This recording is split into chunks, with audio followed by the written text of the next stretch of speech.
While the Police Commissioner's move to take juvenile offenders from the streets has drawn a strong reaction, what slipped under the law and order radar was the total absence of major crime across the city during CHOGM. Police numbers were boosted with imported officers and cops on the beat were visible almost everywhere. The result was virtually no crime. But was the answer to cutting crime simply more jobs? Well, I spoke with the Commissioner, Karl O'Callaghan, earlier. Commissioner, thanks for your time. Pleasure. Commissioner, we now know that there was a very significant drop in crime, not just across the CBD, but right across the city during CHOGM and the royal visit.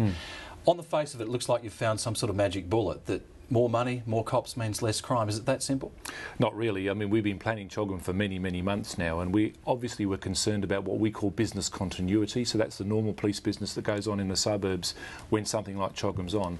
And we had to plan and do a lot of things up front to make sure that business continuity could occur so that the public continued to get good service and we continued to respond to calls for assistance and investigations during the CHOGM period.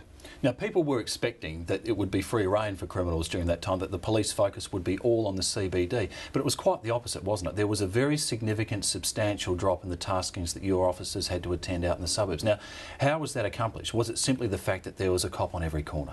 No, we did a whole range of things. One of the things we did was we implemented what's called a tasking, vetting, diversion group, which is sort of a triaging system. And that actually diverted about 4,000 calls from frontline officers. Normally the Police Operations Centre responds to calls with non-police personnel and they dispatch lots of jobs to police. By implementing the triage, there were a lot of jobs that police didn't go to that they might otherwise have been dispatched to, which are very low level and they could be dealt with by phone. So having not to attend 4,000 calls meant that they were available for other things. We also did a lot of work up front with what we call priority prolific offenders. So these are people who commit lots of burglaries and create lots of problems in our suburbs, and we used extra money to investigate those and charge those people with offences before CHOGM. So a lot of the early work was done and it meant the week of CHOGM ran a lot smoother.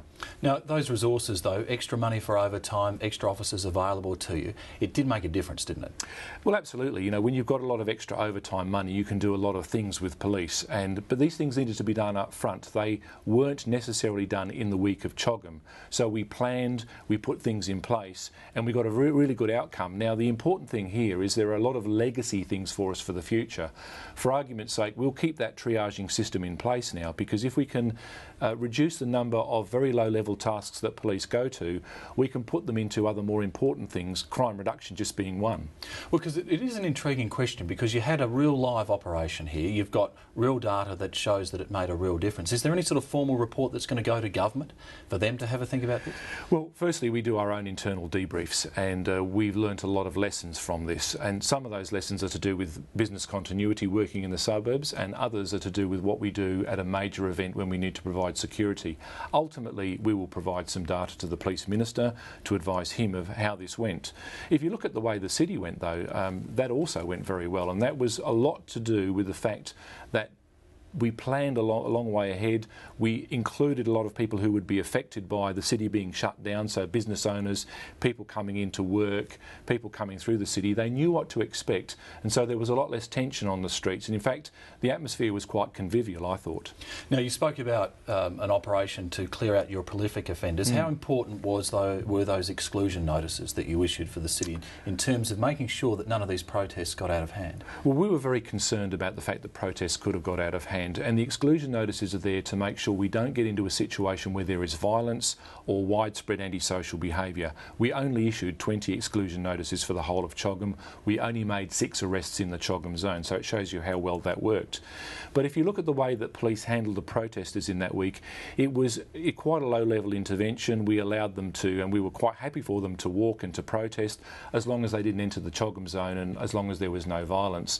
And what we saw was a very compliant group of people who were allowed to go about their democratic right to protest. Commissioner, thanks very much for your time. Thank you.